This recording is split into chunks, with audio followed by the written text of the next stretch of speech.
Амралт зугаалгын улирал эхэлсэнтэй холбоотой нийслэлээс орон нутгийг зорих хөдөлгөөн эрчимтэй өсөж байна. Орон нутгийн замд хөдөлгөөнд оролцож байгаа жолооч нар хурд хэтрүүлэх, согтуугаар жолоо барих, гүйцэж төрүүлэх зэрэг зөрчил гаргаж байгаагаас болж ослоор гаргах нь эрс нэмэгддэг байна. За тээврийн цагдаагийн хэлтэст жил дунджаар 29 мянган зам тээврийн ослын дуудлага мэдээлэл бүртгэгддэг. За бүртгэгдсэн зөрчлийн ихэнх нь буруу жолооны хүрдтэй 10-аас дээш жилийн насжилттай тээврийн хэрэгслүүд эзэлдэг гэдгийг хэлж байгаа. За зам тээврийн ослоор орон нутгийн замд жилд 5000 гаруй хүн өртдгийн ихэнх нь 0-оос 12 насны хүүхдүүд байдгийг хэлж байна.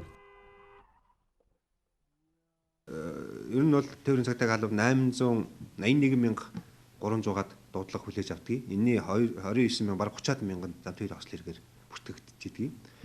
Үүний улмаас 562 хүн нас орсны 462 нь орон нутгийн замд нас орсон байж байдаг.